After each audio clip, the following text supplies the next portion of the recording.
to Cologne, Germany. You are joining us live from Gamescom 2015. It's Saturday. It's been an awesome Gamescom so far, and I can tell you what, we have something really special, and that is, of course, Rainbow Six Siege. Yes, indeed, ladies and gentlemen. Today is the day when we get to show you all the good stuff going on about this much anticipated game, and none other than that spectator mode. Everybody's excited for it. The show is going to be phenomenal, so let me talk you through what you're going to get to see today. First off, of course, we're going to have a little bit of a chat with somebody who's very important and knows a lot about what's going on in the Rainbow Six Siege world.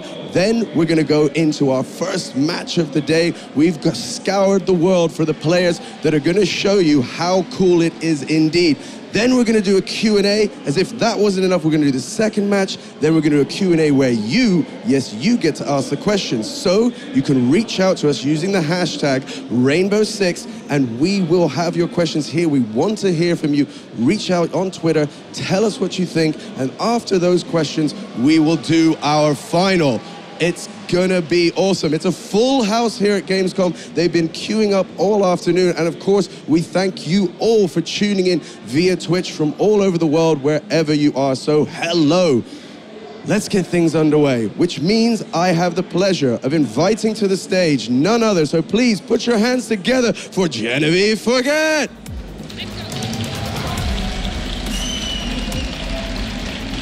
Hello, Jen. Hi, Sean. These guys love you. Hi, everyone. It's such a pleasure to have you here. It's an honor to have you next to me on the stage. Of course, we go way back. We've been talking about Rainbow Six for ages, but for the people that perhaps are new or perhaps just want to hear it from you, what is it that makes Rainbow Six Siege special? Well, Rainbow Six Siege is a tactical shooter set in a close quarter combat environment. What's really special about it, it's all about communication and teamwork. And another great thing is procedural destruction that we're bringing onto the plate, where basically things that look destructible are going to be destructibles, and there's a lot of them, basically.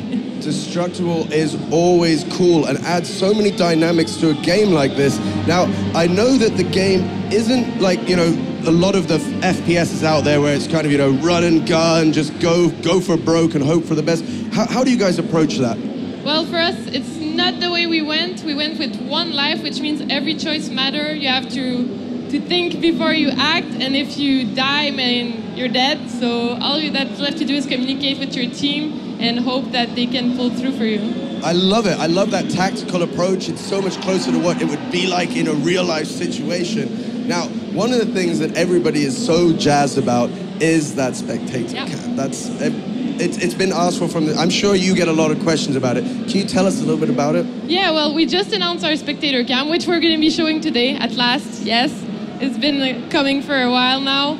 So basically what it is all about is that an 11th player is going to be able to connect to a live multiplayer match and observe it in real time the way they want to.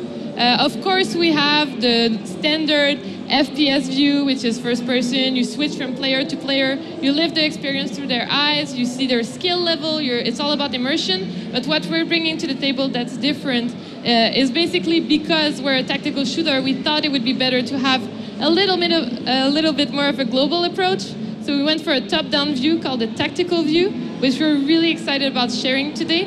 And I think we have a little video to show. Let's see if we can roll that video. Tactical view.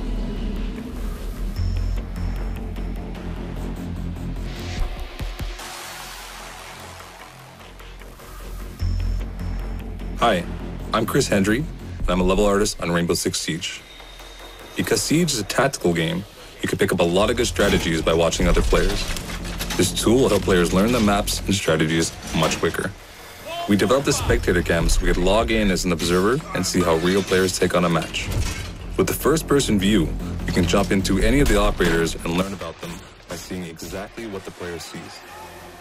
The observer can turn on the outlines, a sort of augmented reality, which outlines the players and the objective.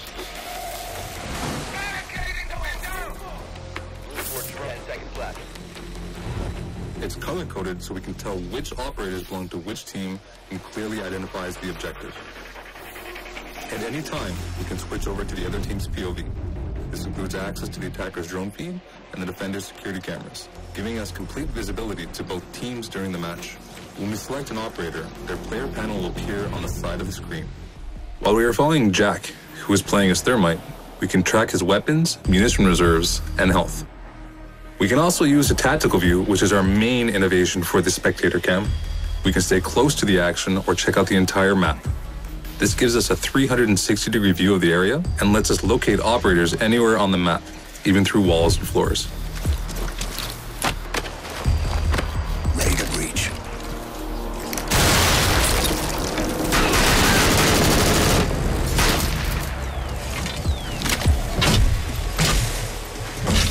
The outlines and tactical view let the observer using the spectator cam have a fuller understanding of Siege. This unrestricted access to both teams lets us track the progression of each player and see which tactics succeed and which ones fail.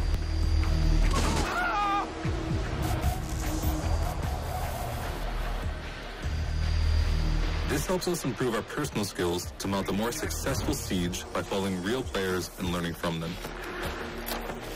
We will have a beta version of the Spectator Cam for PC gamers at launch, and we expect to release the polish version for platforms in early 2016.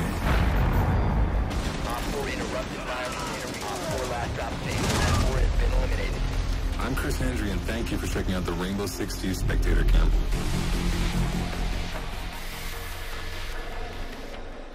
Oh my goodness, that looks so awesome. This must be exciting for you to finally show that off. Oh yeah, we've been preparing this for a long time. Couldn't wait to share it. Really glad it's happening right now. And that was just a video, but we're going to be seeing it throughout the whole live stream. We are indeed. We have teams ready, which I'm about to bring up. So that means I'm going to say thank you. But before you go, of course, if you're watching at home, use that hashtag Rainbow6. Send your questions to Jen and the rest of the guys. Chris is there as well. Questions that you have, but that's not all. Also using the hashtag, or sorry, the URL esl.gg/rs6 and then swag. You can get your hand on all sorts of cool goodies, gifts, everything. So use that. It's completely worth it, and you're going to get involved. And of course, those questions. So Jen, one time, everybody, a big round of applause for Jen. Thank you. Thank you so much, Jen. I'll say goodbye to you for the moment. Which means we're getting underway with the next part of the show, which is, of course, the match. Now, as I told you before, we've scoured the world, brought together players from every corner in order to give you a first taste and look at that spectator mode. And our first matchup, which was chosen, I should add, completely randomly by picking hats or picking names out of a hat, are the green team and the red team representing Europe and Germany.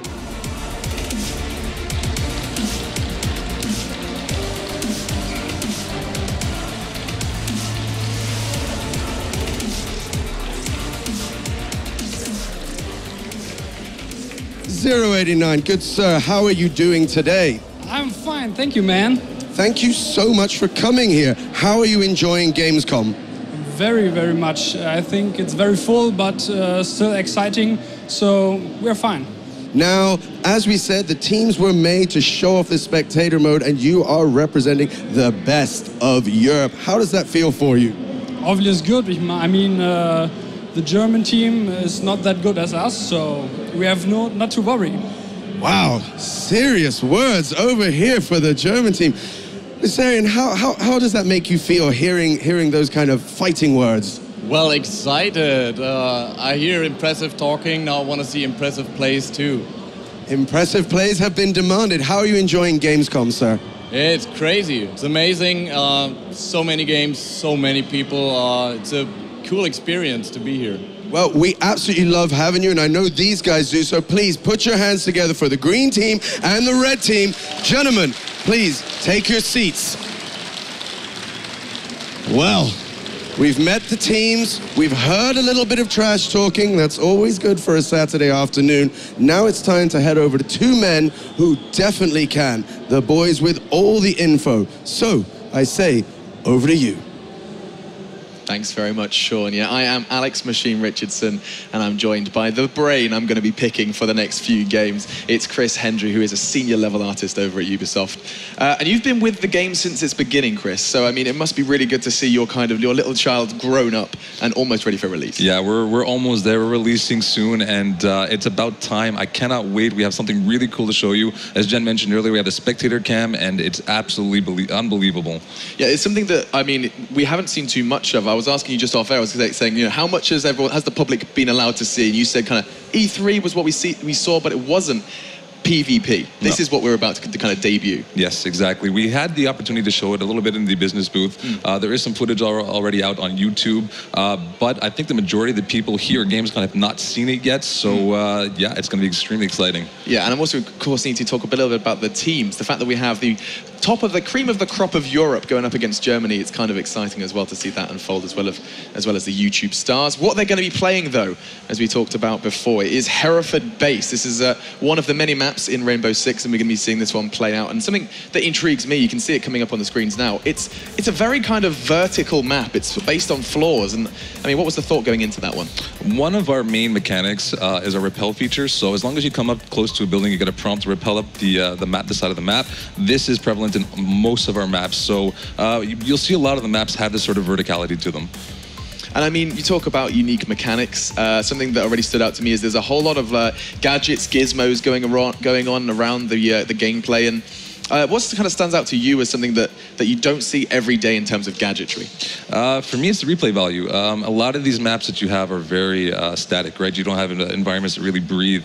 Rainbow Six, we put a huge focus on our destruction, our wall destruction, our floor destruction.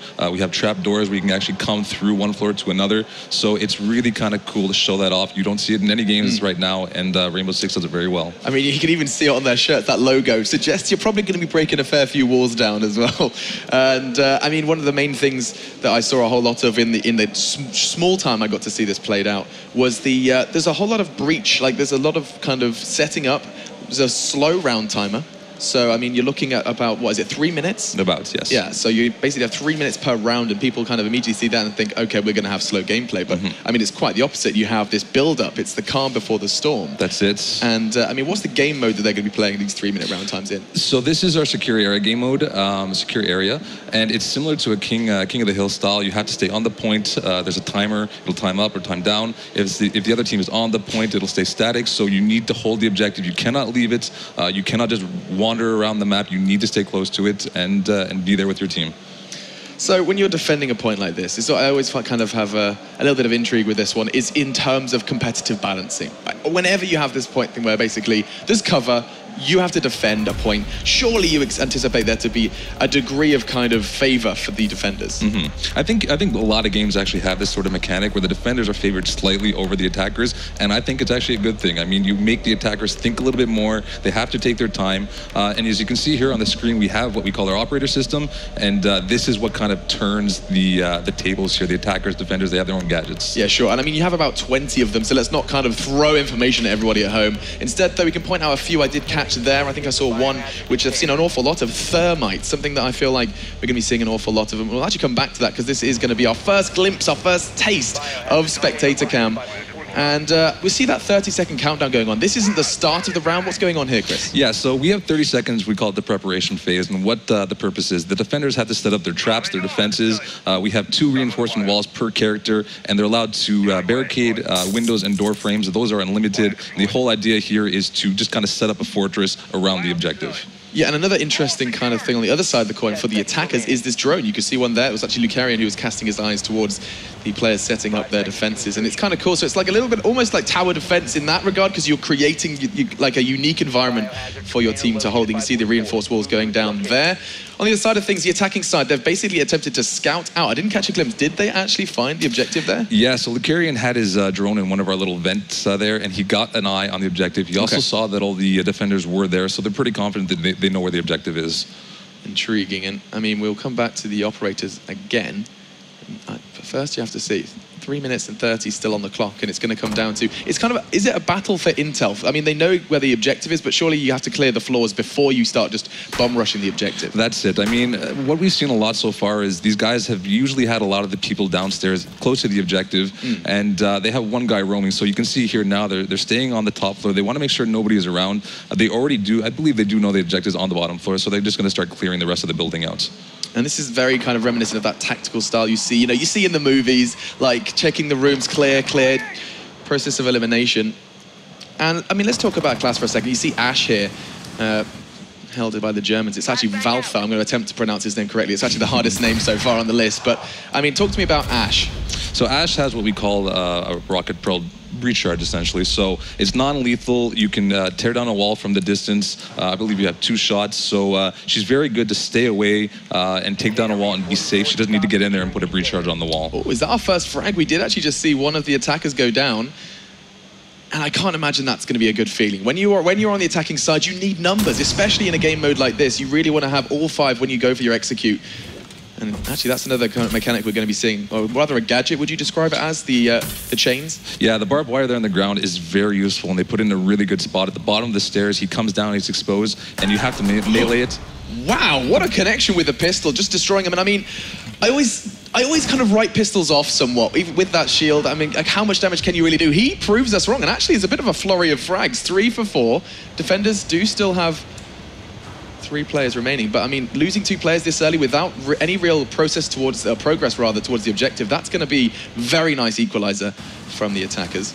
The only issue that we have right now is that all 3 of the defenders are close to the objective, and they don't have it. I believe they don't have it right now, but we have a cluster charge which you put onto a wall and it actually throws grenades into the objective room. So if they actually have that class, the defenders would be at a disadvantage, but they seem to be pretty safe right now. And so let's jump on board with Legend if we can, because I did just see him plant a charge on towards that wall. You can see him there. So this are they preparing for a push in? Is this what they got readying themselves for? That's it. So you can see there on the wall we have these little red prongs sticking out. Those are reinforced walls, and Thermite is the only one who can take it out. Okay, so now they know they're coming, and there's going to be frags as well. Rush takes one into Max, and look at this. Is that Lucarian gets a frag as well? The bodies are dropping, and that's actually going to be a very convincing first round for the German boys. Lucarian, he said he wanted to see stylish play, and actually it's his team that manages to pick that one up. And I mean, what necessarily went wrong for the defenders there? They were the ones that got the first frag. Yeah, so what it looked like there, they actually panicked. Once the breaches went off, these guys, they got up, they started running away from the objective, and we had 2 other guys on the opposite side of the room that actually caught them in the crossfires, so they kind of panicked a little bit. When you have synchronous breach charges, it really throws the defenders off.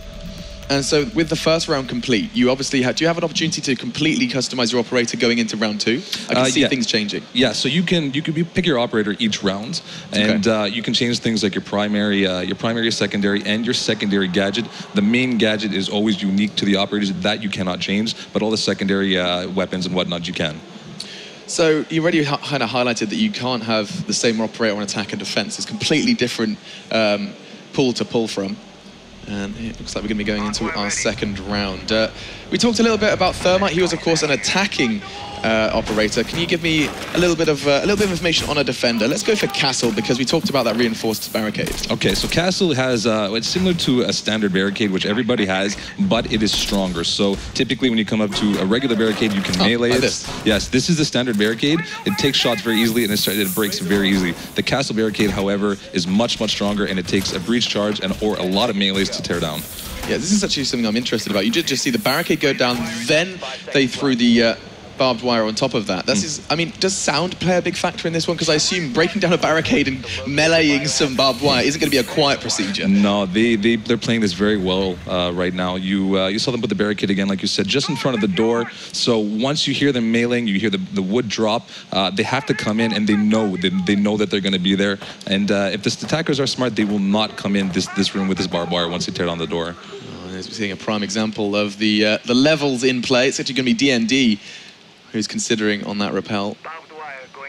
And I can even hear that there's more barbed wire getting laid out as well. So, I mean, it can't be easy for the attackers. It does come down to doing exactly what they just did, which was they cut the numbers down to 3 before they executed onto the objective. And I'd be intrigued to see if the Lucarian and his team, the German squad, are going to make the same mistake that their counterparts did. And Here we see they're actually all coming up together, but are these barricades that the enemies have set up, or is this... Yes, what you see there is actually the castle barricade. The white barricade that's on the window right there is the castle barricade, so they need to use a breach charge here. I really like what they're doing, though. They're all coming up on the same side of the wall. He's going to breach in here, try to get a couple of hits, but I don't think he sees anybody. Now they're going to slow it down slightly. Already, though, one picked up for the defenders, so 4 players remaining as they're going to try and piece this one together. The European players looking to fight that quick equalizer. They don't want things to run away from them somewhat. And this is going to be our first exchange. It's actually going to be Valfa, who should pick up this frag. He doesn't, though. Drid. And looking for the trade-off. Actually, I'll tell you a lie. The X-ray kind of fooled me there. There is a man just beneath him. And he's made good progress. The objective, of course, on this floor. And Drid needs some backup, and he needs it fast. It seems like they're lacking a little bit of communication here. You got Drid inside, very close to the objective, and the 2 other defenders, they're unaware of this. They're not even looking towards them. So what are the defenders, what the defenders need to be doing differently here? I mean, I assume more barricades, something to slow them down, because they're already here, and now they've got 2 minutes to just pick them apart. That's it. I mean, like I said earlier, they're spread out here. You need to stay a little bit closer to the objectives. So, I don't know, maybe they have something in planned right now, but it doesn't seem to be working out too well. You can't exactly play for like a retake in this, because you have to be on the objective to maintain control. Exactly. Let's see where this goes from here then. Currently, the numbers do stand at 4-3. The attackers have been brought down to a pretty uncomfortable situation, and you can see we saw just how powerful the pistol can be in the previous round. Not going to happen this time, as he is going to be brought down. This is a perfect example of what I wanted to talk about just now, actually. It's called down but not out. Can we talk about that mechanic somewhat? Yeah, so as long as you're not headshotted, you do go down. You can actually move, and you can also hold your life. So as long as you're holding X, you'll stay alive a little bit longer. Here you can see Dastan, he's picking him up. You can move away, so you do get some cover. He didn't seem to be to need to do that right there, and he is revived, so they're back up a man. So is that just another search for more kind of team play? This is something you really want to focus on, right? Exactly. Is team synergy and being forced to kind of revive your teammates. Is a decision you have to make. Play the objective, get another man, and it's good to see the revive comes in. But in the meantime, they have been brought down to 2, and the defenders are doing a pretty damn good job here, as it looks like the Germans, led of course by the Lucarian, you heard him on the microphone on the stage there with Sean, very comfortable and confident. And am I seeing leaning there? Are they controlling that, or is it the auto lean? They're controlling it. So on the remote, you press your thumb pad down, you lean to the left and right. Each thumb pad goes one direction, and on PC it's the same thing with your E and Q typically. I just heard some like sparks flying from that barbed wire. Is that something different? Yeah, so that's one of our new. There we go. Very nice. I actually did not see what happened there. They basically whittled them down. It was kind of more so that the attackers were coming in one by one. Yeah. I liked the idea of it. You saw, of course, what Drid managed to do, getting that early frag, reaching all the right places, just wasn't quite enough, and it felt like Lucarian was making all the right calls. Yeah, well, Drid was in the room there. He should have actually called for backup, and they should have joined him in that room. A lot of the walls that are in that room, on the opposite side, there's the objective. They're all destructible. They can shoot through them, they can breach them, and they didn't utilize that. I mean, I keep mentioning the Lucarian. Let me talk about a little bit more of that roster. You have High Five Legend, Castriera, Valfa, Rush, and Lucarian. And on the other side of things, the European side, we have IMAX, Drid, of course, we talked about him before, Zero, GGC Moa, probably going to be butchering that name as well, and Dastan is their 5th. So, I mean, 2-0 already. It's 1-6. I'm not sure if we mentioned that beforehand. Yeah, that's correct. That's right. And I see 6, and immediately my competitive FPS brain goes, hang on, that doesn't sound like enough. But already we're seeing those rounds are long, and it's not necessarily about quantity, it's about the quality of the round. And looks like we're going to be seeing a whole lot of barricades set up here. Yeah, so as you're saying, it does seem a little bit long, but really the matches are pretty quick, and there is a threshold point. You started off 3 minutes, 4 minutes in, and the last minute is when everybody starts pushing it in. You saw that last round too. It was kind of stagnant at the middle of the game, but then you have to start pushing it when there's a minute left to get to the objective. Yes, I mean, time becomes your biggest enemy at some point as the attackers, and you can see everything getting set up. I saw a whole lot of barricades, and we haven't talked too much about the drones. We kind of mentioned, barbed wire stops drones. Yeah, so you brought it up a little bit earlier. One of our new gadgets is the electrified barbed wire. So as you saw there, it does kill the drones. Oh, wow. And he did not see it, so he ran right into it and he lost his drone. However, you do have another drone. You can throw another one. It doesn't seem like they're doing it now. I don't know what they have for visibility, but I would suggest throwing another drone out. Well, considering one of the main points that we're already kind of starting to discover is it's all about intel, all about that gathering information without the loss of life. Drones do that perfectly, right? Yes, yeah. You're a mobile camera. I assume, can you kind of maneuver yourself around the whole map, or do like stairs pose a problem for you? Well, with good players, typically they do that. They put the electrified barbed wire at the top of the stairs so the drone has no access. Right. They have it again here. You see another drone trying to get into the bottom right corner here, but the barbed wire is electrified and there is another drone that goes down. Exactly. So they're playing this pretty smart right now. I'm kind of impressed. It's like Robot Wars. You can just see they're just going in and that's the big boss spot. It does look like they're going to start. This is another drone. This is that backup drone we were talking about. Yeah, exactly. So they decided they don't have enough of visibility, so he's going to throw another one in. He's not taking the stairs that the other two drones took. And he's also right now, he's scouting on the second floor to see if there's any lingerers around. And of course, there is more barbed wire posing the biggest threat so far for these drones. Is he going to be the third one that just rolls on into his doom? Let's see what happens here. I mean, oh, he just managed to narrowly get past it. So, is the non-electrified barbed wire... Oh, hang on, we've just had first blood. GG Mo, I said I was going to butcher his name, I just did. But he does manage to find a frag, and the attacker's already brought down to 4. As you were saying earlier, the standard barbed wire does not actually kill the drones. It's only the new electrified one. So you can kill the electrified barbed wire. You just have to disable it by shooting the battery that's in the middle of it, and then the drone can get through free. Another thing that is very good to pay attention to is that the Twitch drone actually can shoot and disable this battery. So this is something that they're not utilizing right now, and they could have gotten more visibility if they did. I mean, all of these different operators going to be trying to push their way in. Let's have a little look more at the kind of the FPS side of things. You can see he can jump on into the eyes with his P90. It was actually Dastan who had that one. Actually, he's going to be using that one. I mean, I always get scared when I see a P90, Chris. I'm not going to lie. There's so many bullets. Have you been looking into balancing weapons? Yeah, well, this is what we're expecting. We want a lot of feedback to come in. The game will need some balancing eventually, but the P90 right now, it seems pretty fair. Again, it's mostly a focus on the gadgets and using them first. The guns will come along eventually, and we'll start fixing everything if there are issues. So 3 versus 3 then, as it does get a level playing field. Drid was the one to bring Lucarian down, but he can still watch from the sidelines. As we'll see, the objective getting closed in on. Let's see where they choose to push this one. Still looking a little scattered though, as they do manage to find another defender, as it comes down to 2 members remaining. Drid and IMAX need to keep this site safe, and it's going to come down to an execute. Legend was setting something up there as well. As you can see, Drid in eyes. Oh my god, he caught a glimpse. Not going to be able to find the frag just yet though, as he does find a fresh mag and going to go for the repeat using that lean mechanic we were just talking about. What I really like there is actually he pre-made the hole. So if that was not made, he would have not had any visibility, and he managed to actually see him come by. Now they're pushing on him, and there you go. Yeah, he's as good as Zed. 1v3 then, and that's not going to be too damn easy, as he does bring it down to a 1v2. It's all onto IMAX then, and he's looking to try and hold this objective safe. They have to come to him. That's something not going to happen, though, as he does take a second with him. Trying to keep it exciting, but that's a 3rd in a row for Lucarian and his boys. It's looking pretty rough. Looking pretty rough. So we need to kind of get a bit more backstory on these teams.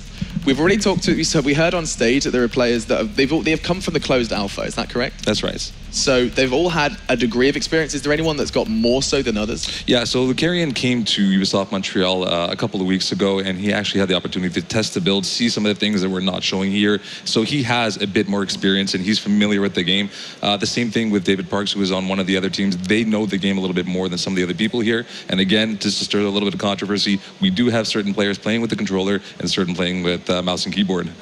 That most definitely is going to be controversial. There's always going to be a bit of a battle between PC and console, and I mean, it's very clear that you're going to be much more precise with a mouse. It's just because that's what it provides. And Xbox players, rather the controller players, are going to have to try and, I mean, they're going to have to try and really focus on not necessarily out-aiming, but rather out-playing their opponents. That's it, yeah. In that case. They need to utilize their gadgets properly. And again, the game is very, very lethal. So as long as you get those first couple of bullets off, the controls are not that big of a deal. Just keep your line of sight, make sure you don't move from your spot, then you'll do pretty well.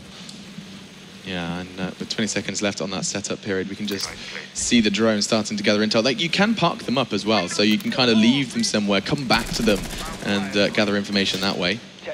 Now, let's see whose eyes we want to jump on into as they do finish their setup. 5 seconds left on this one, and you can see, which floor are they on now? Is that 2nd floor? That is the 2nd floor, yeah. Okay, so, I mean, is this...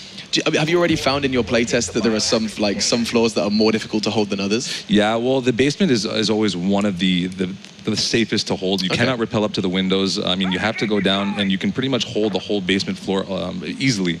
The same thing with the top floor. There's a lot of areas to go around, but I mean, once you fortify pretty well, there's not much you can do about it. The other floors, like they're doing now on the second floor, you don't see this too often, so I'm kind of curious how this is going to play out. So it's their choice, is it, which floor they want to hold? Exactly, yes. Okay. And the same thing with the attacking side. They can choose their insertion location, and the defenders can choose their defensive location. Okay, so they've made the choice to go for the second floor. A surprise to Chris. Let's see if it's a surprise to the attackers, as these are the boys that really need to start picking up rounds. 3-0 the score, and in the next 3 minutes, they're going to be desperately trying to pick up the first. As, again, they feel quite spread out. The attackers coming in from every angle, and I mean, I can see the advantages of that kind of swarming effect, being able to pincer movement in, but it also does mean you're vulnerable to being picked apart by angles held by the defenders, and I talk about that. You can see a prime example of that in the eyes of Heil Zoel. Valther there, he's holding that corner in that doorway, and as soon as they push down, as soon as they make any noise, he is going to be ready and waiting. He's set up a barricade, he does catch a glimpse, he's not going to find the frag just yet though. That is not ideal. Did manage to lay down just a scrap of damage, but he's made his whereabouts known and managed to keep that site safe. Not ideal, but not awful either. And see, they cannot come down the stairs. They have the electrified barbed wire there. There's a lot of barbed wire too, so it's not worth the risk. They're going to have to find another way to come in. He's trying it though. They're trying to find the angle. It's going to come down to aim at this point as they, oh my God, there's two of them. This could get nasty very quickly. And I think he's decided against it. I mean, he's created a very nice little base for himself. He looks very comfortable there, and he's going to have another go. This should be a frag. It is. He's not even going to be down, but not out. He is fully down, and that's going to be a second quickly following it, thanks to Cass and his SMG. And oh, that is not looking good for the attackers, as already they are down what should and could be 2 men. It looks like the revive's actually coming in from 0, so that's really fortunate as they managed to maintain 4. Now. So again, you can see here they have barbed wire on every floor of the stairs. He cannot go up. He's got a nice line of sight there at the top of the stairs. Although I missed that a little bit. It seems like he got taken out. Ooh, very, very rough right now, 5-on-1. Yeah, awful. And I mean, you know what I'm going to ask you when we see a 1v5 is how likely have clutches been in your playtest? Is a clutch something you can pull apart? I feel like with the fact that it's so strategy, communication, team-based, it almost should be impossible. Yeah, it's, I mean, you can use the gadgets that are on the map to help you a little bit, but it's going to be extremely hard to take care of this. And I'm not, I don't think I favor this too much. It's not going to happen. You're not sold, are you, Chris? No, I'm not sold. You're not sold. As he's trying to make a way. Oh, so that took him a while, but he does manage to... Oh my God, he's got the drop on 1. That's something. That's a start then for Drid, as Lucarian does go down. But he is, of course, not quite out of this yet. They're going to just charge him. This could go horrible. Has he got enough ammo? He's going to get pushed down. He does have the first frag. Legend now down. Lucarian, of course, down, but not out. Is he going to get another one? Oh my God, you said it wasn't likely. It's a 2v1. 2 more players to find. 53 seconds to do it. This could go insane. Back into the eyes of this man. Drid holding the angles. He's anticipating someone to push him, and of course, you know, with him, oh my God, it's a 1v1. This stream is becoming a reality now, as he is just going to be watching Lucarian bleed out. He can't cross. He can't afford to cross because he's in that corner. Drid has the perfect angle. You said, Chris, you said it was impossible, and he's getting dangerously close here. He has to start getting onto the objective. They are both capping it right now, and you see Lucarian there. He's DBNO, and he's coming out, and he's in the corner. Oh, beautiful hold then from Valther.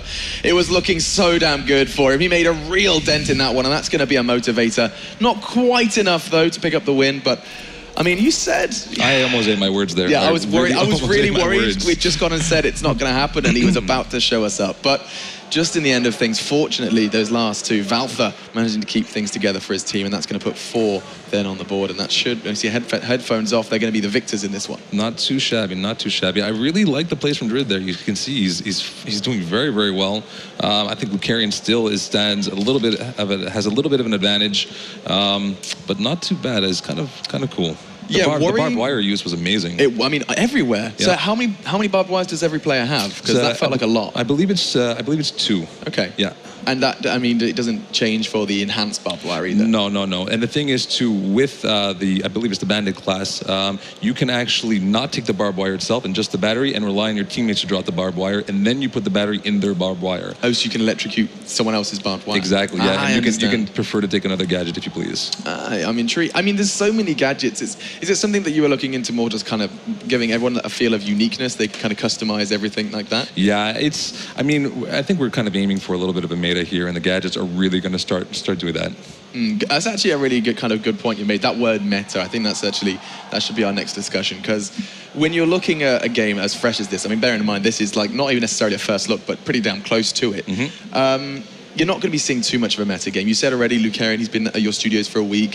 He's the one that's got his eyes kind of on, probably closest towards a meta game at this point. So he's the one making the calls. Yeah. Picking up a 4-0 suggests they may have found something. What was it that stood out to you, though, that was that? Just very quickly before we head to the stage.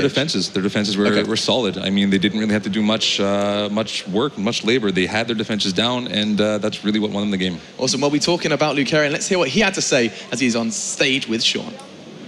Thank you so much, Alex. I am indeed joined by Lucarian.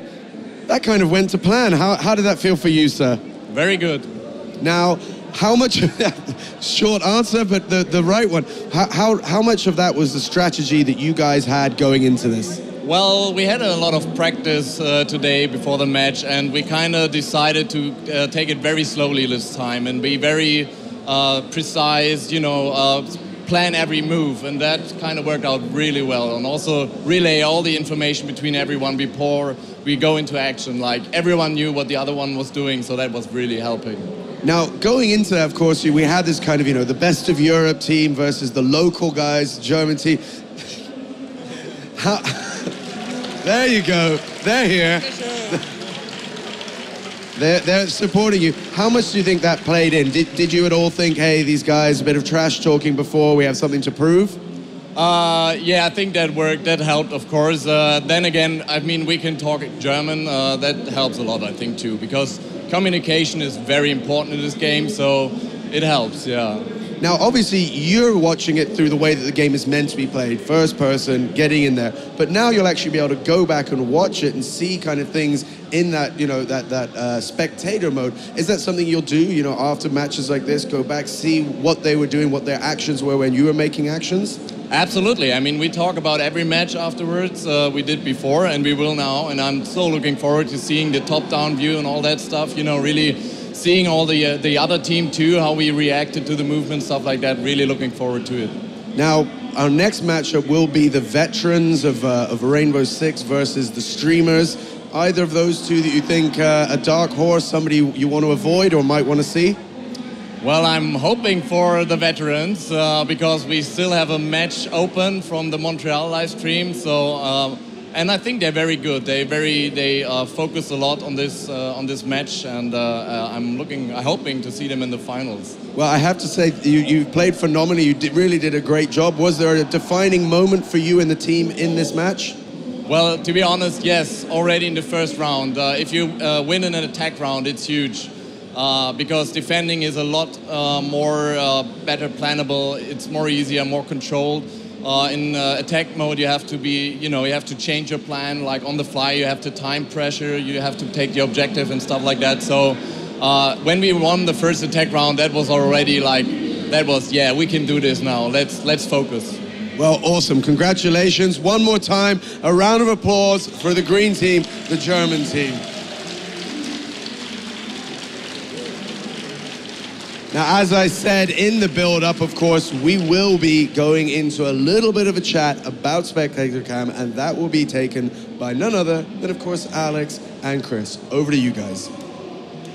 Thanks very much, Sean. Yeah, I mean, who better to ask about Spectator Cam than the man that's been driving it around for, I mean, the entirety of Gamescom, I'm pretty sure. Yeah. That controller's been like affixed to your hand, right? Pretty weathered now. Yeah, you're a bit of a veteran. And I mean, the first thing you kind of start with is that free cam. It feels free. I mean, are you controlling it with the joysticks? Is that how it works? So I typically like to start off with a view of the defenders and how they want to set their defenses, and that's typically a free cam, like you said, moving it around, just kind of keeping an eye at it. I move into the drone afterwards, see if they get the visibility on the objective.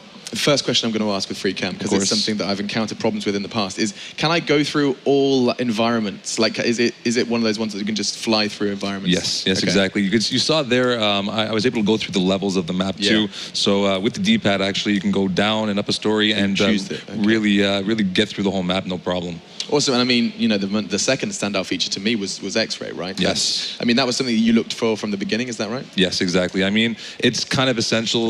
We wanted to show visibility for the whole game and the whole match itself. The X-ray really helps explain that. It helps explain the situations, and when you see it at a high level too, it really starts to stand out. So how long has this thing been in development? I mean, you can be seeing the alpha now, and I mean, how long has it been kind of in the works? Yeah, so this is an early version. This is an alpha version. It has been in post-production and production for a long time. I can't speak about for how long, but we have been thinking about it for a while. Okay. And what we have here is pretty good, but we still have a lot more things to show. Awesome, and I'm sure we will be finding all of that information. Where do we go if you want to see like regular updates on what's coming when? You can check out the Rainbow Six website. We also have a blog, and you can tweet us, and we have a subreddit as well. I mean, all the social platforms, we are there, ready to go. Subreddit, I'm actually looking at that now because I was looking for any kind of intel on that. It is over at reddit.com/, Rainbow Six with the number. Awesome. So get over to that one. Get over to the hashtag as well, because we're going to be asking this man and Jen all of your questions at the end of this one. I'm looking forward to seeing what you have to say. Any closing thoughts then on Spectator Camp for everyone at home? It's amazing. I absolutely love it. As a dev, I'm a little bit biased, but what we have to show here, it really gives a global view of the map and strategies. It's what you need if you want to be able to see and catch up on how the top teams are playing. I'm saying top teams. These guys must kind of be classified as the top teams at this point and at this stage of the game. Yeah. Not been released yet. These guys have been the ones that get their hands on it, and it's cool to see already a little bit of a meta game forming. For now, though, we are going to head to a break. Get on that hashtag Rainbow Six. Don't put the number, put the actual word, and we'll see you back for Game 2. 18.